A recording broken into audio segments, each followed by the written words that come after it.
So we'd like to introduce Mr. Chad Roberts from the RVA Beard League, who's coming in straight out of Richmond, Virginia.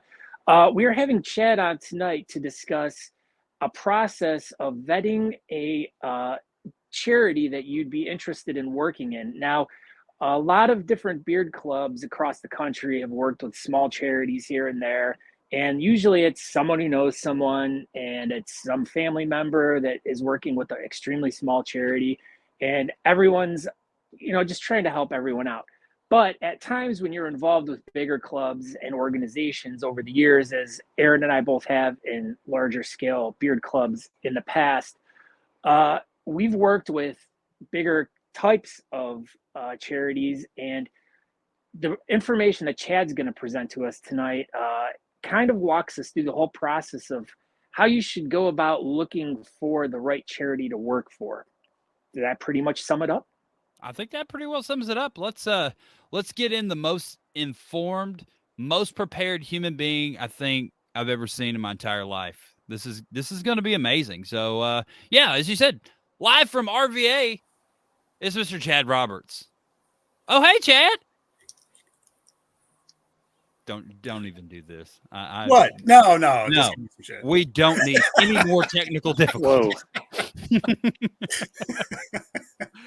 Not a technical difficulties. Doing good. How's that electricity going? It's everywhere. Yeah, I have so many lights on right now.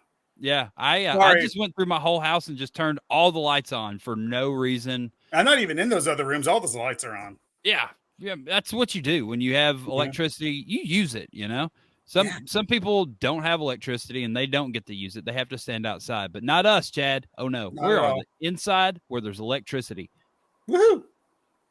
All right, so as Scott said, you have a competition coming up in a few months, and you're going through the process and doing your vetting for look for a charity, and you're ready to do that and tell everybody how y'all go about your process. Yeah. This is something we've done several times, and I figured since we were doing it now, might as well kind of explain our process. Again, this is just the way that we do it. Every club is different. They have different goals, and so I figured we just explain how we do it to give other clubs hopefully a chance to kind of see just kind of look under the hood.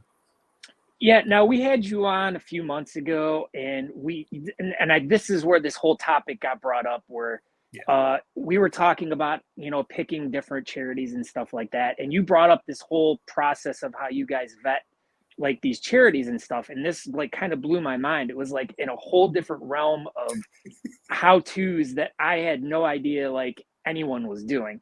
And when you started explaining the whole process of this, I'm like, man, we got to get them back on because I want to hear all about this. Now, as Aaron and I were discussing before the show, this is kind of like next level kind of things. And we know a lot of clubs aren't going to be able to like kind of either grasp the concept of all of this that you're about to show us. But Chad provided us a link that gives us a breakdown of everything. We'll post in the show notes so you guys can go and use it as a resource. But like we said, as I introduced you, most clubs are using smaller types of like mom and pop charities in their local areas. But the RVA Beard League in the past and in the future, of course, is going to be and has used larger scale type of charities. Now, this is something you guys have obviously perfected, and enough to like what you're going to show us is going to blow everyone's mind. It blew my mind. I still like, I'm going, holy crap. Do you want me to, Chad, do you want me to bring up what the website you sent me, or are you going to, you're going to do your thing? Okay. So basically the long and short of it is when you become a federally recognized nonprofit, you have to submit every year basically a tax return. And so you have to submit the numbers based on how much your charity brought in that year. If you're brought in under $50,000, you basically have to say, yeah, we're still a charity and doing good stuff. And then if they raise between $50,000 and $200,000 a year, they have to fill out a different level form, which breaks it down as far as what the money they were able to raise, what they spent it on, a breakdown of what was spent on their programs, meaning the works that charity is there to do, versus administrative costs like websites, fees, if they have any sort of office staff, office supplies, stuff like that. And then usually there's also another column there for any sort of a fundraising. And so like dedicated fundraising costs. And so because it's all public IRS information, you can look up those annual returns that those charities put out there every year and kind of see how much they're spending on the programs that you're hopefully raising the money for them to do that good. Now, everything that you're presenting to us doesn't need to be applicable to a beard club throwing a event to raise money for charity. It could be for any type of organization that wants to throw a charity event, and they could use this information to be looking for a charity to work for. Sure. Yeah. Like what got our process started is I think a month or two ago at our business meeting, we're like, all right, the comp's coming up in however many months. We need to have a charity. And so we went around the room and we're asking people what sort of causes we wanted to support. And then based on that, look for charities here in town that do that, or ones that they've heard of, ones that they, wanted to get involved with. And so we kind of used that, made a list of that as a starting off point. But most importantly, bearding ain't all fun and shenanigans. It's not. It's not. It says it can be, but it's not. Especially not on a night like tonight. Especially with just to give everyone a quick update, Texas still has no power and almost no light. Back to you in the studio. Also from the studio, if you're just now tuning in and you want to comment on the show like we usually do, you can't do it on Facebook tonight. You have to go over to YouTube. Facebook is broken. So if you want to go over to YouTube, Talking Beards page, and all your comments will come through, but you can still watch on Facebook. You just can't comment. Back to you, Chad. All right. Tell us about all these numbers that are on this page. Like I was scrolling through there and there's a lot of words and like tons of numbers. And y'all use these numbers and words to come up with your charity. So many. Let me show you even more numbers. Oh my gosh. You're going to show us that other page, aren't you? I am. Oh my goodness. Everyone's mind is going to explode. Because we broke it down into, I think, 6 charity. Oh, I guess I can count the columns here.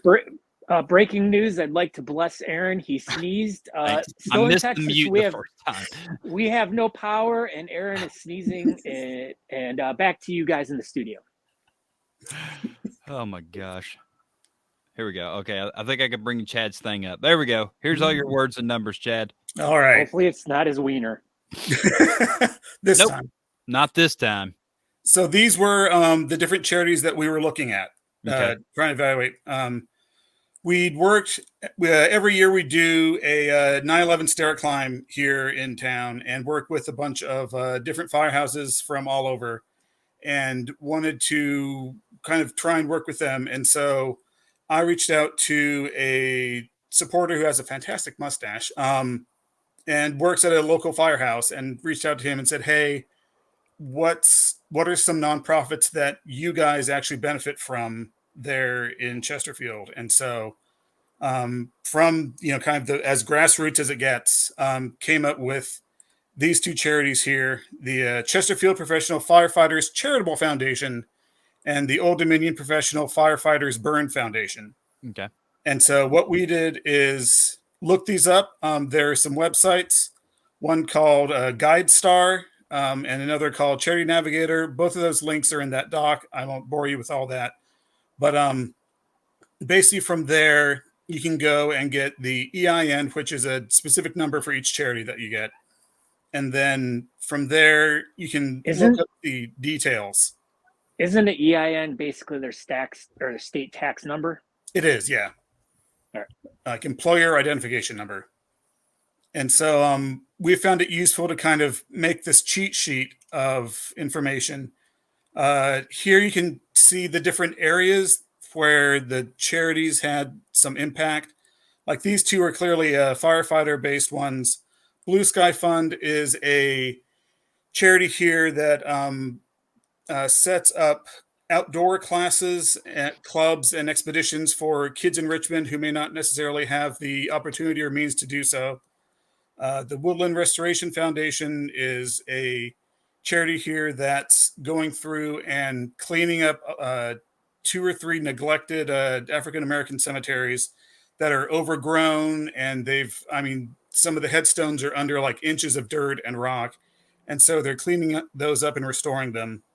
The James River Association is a great foundation. They work with cleaning up the James River, which is arguably one of Richmond's best features, and just promoting the overall health of the river. They do a lot of activities for kayaking, canoeing, cleanup, that sort of stuff. And then one of our members, his friend had worked with the Testicular Cancer Awareness Foundation and was a beneficiary of that foundation. And so that made the cut as well. And so we were trying to do some environmental work, trying to do some firefighters, and then some more kind of Richmond centric ones. And so that's how we got to these 6 here. And did the Testicular Cancer Awareness Foundation get ruled out because of the Grand Junction, Colorado thing? It did. That was red. It didn't get eliminated. We just put up a red flag to let people know. So when we did the voting within the club for that, there was a link to the spreadsheet, and it was still on the ballot, but it was literally a red flag here because the rest of these are local charities, and this one was not. Yeah, that makes sense. Everybody does different stuff, but I've always tried to work with local charities. I think that's important just to keep it, local. We put the year the 501c3 status was granted just so you get a sense of how long they've been around and doing this sort of stuff. James River Foundation has been around since 1977, longer than me. Longer than me too, but not longer than Scott. Breaking news. This just in live from Texas. Not as long as Scott. And back to you in the studio. And then from the IRS site or some of those other sites like GuideStar, it lists their IRS receipts. And from there, you can look at the filing year, which nowadays is important because the amount of money that they raise and the programs that they had in 2020 and 2021 would be, I feel like, a little askew from like 2018, 2019. So we tried to pull numbers from the before times just to get a better sense of, the before times. BC, we call it. Yep. Before COVID. And so from there, you can pull how much their total revenue, how much money they brought in that year. And for the James River Association, they brought in almost $5 million. Holy crap. So, and that was mostly from the RVA Beard League. A big chunk. Yes. Most of that 4.8 million. Yes, they had a bake sale. Huge bake sale. Was there a big difference in the numbers after COVID? There was a noticeable dip, but I figured it was I feel like those 2 years are kind of outliers. Like they're not really dependable figures per se, because things were just so weird. Mm-hmm. I mean, they are there. You can look at them, but it was kind of like it was. I don't know. I wasn't placing a whole lot of faith in those just because it was so unusual. I got you. Yes, Chad. Yes, Scott Sikora, Talking Beards, Texas branch. As you can see, we still have no power here. When you talk about a dip, are you referring to like a French onion or maybe a buffalo chicken dip? Please explain. Au jus, yes. I'm talking about a French dip. Oh, all right. Thank you. Thank you very much. For our listeners in Texas, we're wondering where we have no power currently. All right. Once you get the total expenses, again, super sexy right here. Mm-hmm. You can see how much they spend, what they spend their money on. And so for some of these, look, you can see how much they're bringing in, how much they're spending. And then there's usually a separate line item there for how much they spend on programs, which is kind of what we're more interested in. And so you literally divide, this number by this number, and you can get a percentage. So this one was Blue Sky Fund. They spent 74% of their budget on programs. Okay. A lot of these did the same. Let's see, that was the Burn Foundation, 71%. James River Foundation or Association was 72. I mean, they're all kind of in the same range, which is funny. So that means that they're actually spending their money on helping people instead of just paying for CEOs and exactly like and stuff like that. Yeah. Once a nonprofit gets so big, there's amount of overhead that you almost kind of need, and which is why we try and do small to medium sized local nonprofits. But yeah, this is just kind of a way that we do a little bit of due diligence to get a better sense of what the charity that we're spending all this time and effort, supporting is. Hopefully it's going in the right place. I mean, it's extremely impressive what y'all do. Like this is amazing. This is super amazing. And this number isn't the end all be all. This is just one more kind of factor in all this. Like if we really, had, really wanted to do at the Testicular Cancer Foundation, then, we could still vote and make that a thing. But this is just like an extra data point for us to take into consideration or, take people or, groups out of consideration.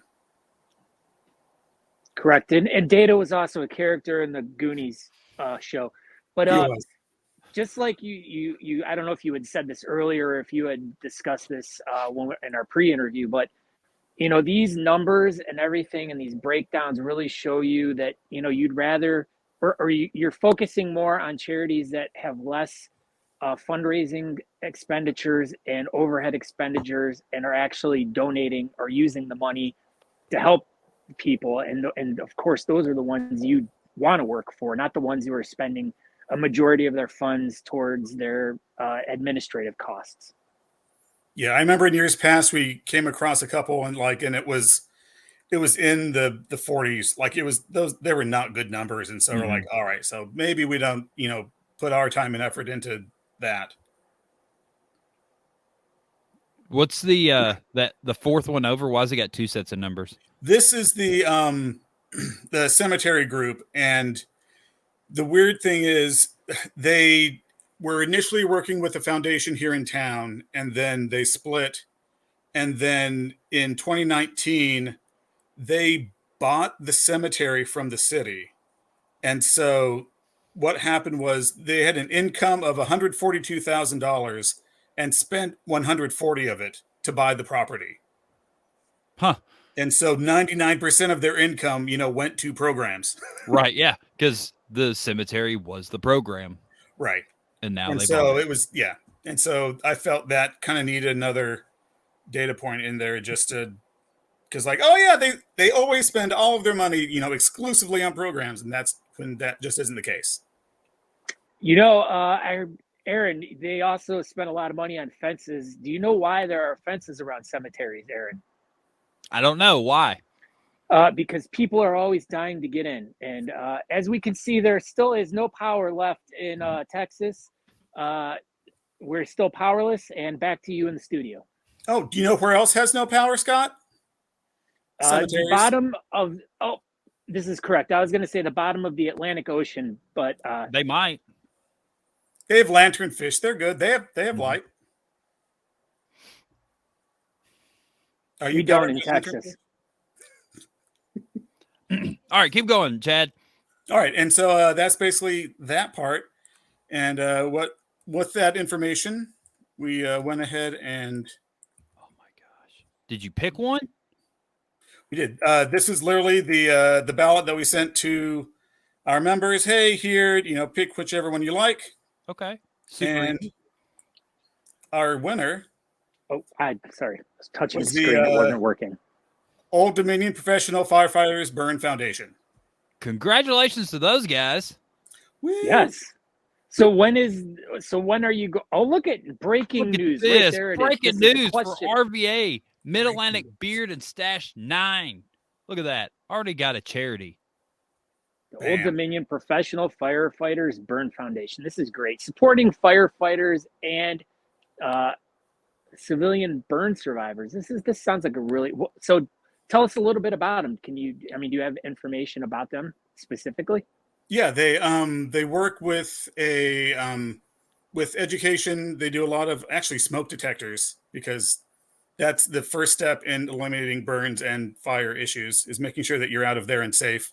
The other part is they have a dedicated burn ward at VCU Medical downtown, and which they were able to just double for any of the firefighters that are injured, on the job, or any of the people they are trying to rescue, things like that. And so they're there to try and minimize that. And then they've also donated. They help sponsor the Central Virginia Burn Camp over in Charlottesville near the mountains, where it's a summer camp for burn survivors to kind of spend time together and get away from home and out of town and kind of spend time with folks who've had that same sort of situation, have gone through all that. So have you talked to this group? I'm sure they know they are your beneficiary for your competition and whatnot. Yes. Are they super excited? They are. Yeah. Heck yeah. And how informed have they been about beard competitions as charity fundraising events? A little bit. We've reached out to them for a couple of things because firefighters are just known for having great mustaches in general, kind of historically, but and just for the sort of work they do and the kind of selfless work. So have you tried to convince any of them to compete yet? Or are we not there yet? We have. A lot of times it's scheduling issues, or as far as being on call, or that they can't, or just exhausted from just getting off call, and other factors like that. So well, maybe just all the firefighters in Richmond can just take that weekend off. There won't be any fires that weekend, and then they can all bring their mustaches to the Mid-Atlantic Beard and Stash Championships. That would be fantastic. We'll send an email out to all the citizens of Richmond, Virginia, to make sure that they have their batteries. No fire setting. Richmond, Virginia, no fires tonight. So you can do that on Facebook now. We can just go to Richmond, Virginia Facebook, and then just do that at everyone thing, and then just be like, "Don't set fires this weekend." They'll be like, "Okay," and then you'll have 32 mustache people in your mustache category. And have StreamYard fix their Facebook commenting, please. Oh my gosh, freaking StreamYard! Good Lord! And Texas get their power back. As we can see, breaking news: there still is no power in Texas.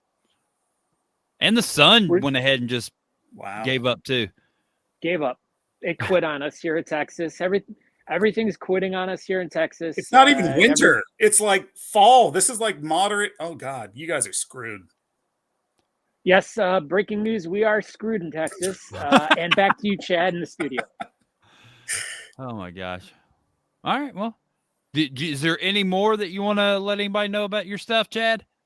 I think that's good for now. I just wanted to kind of let folks know, how we do things. Again, you can do your own thing, but this is a lot of it's better explained in that link there that you guys have, because this is dry stuff because it's all numbers. It was dry, but it was extremely informative, and I like it. I like that you all actually put in thought and process behind your charities instead of just being like, here's a charity, that sounds good, and then just going with it. And if that's how you run your club, that's fine. But there's definitely other options. You can actually be professional with this stuff, and you've proven it here tonight, Chad. I appreciate it.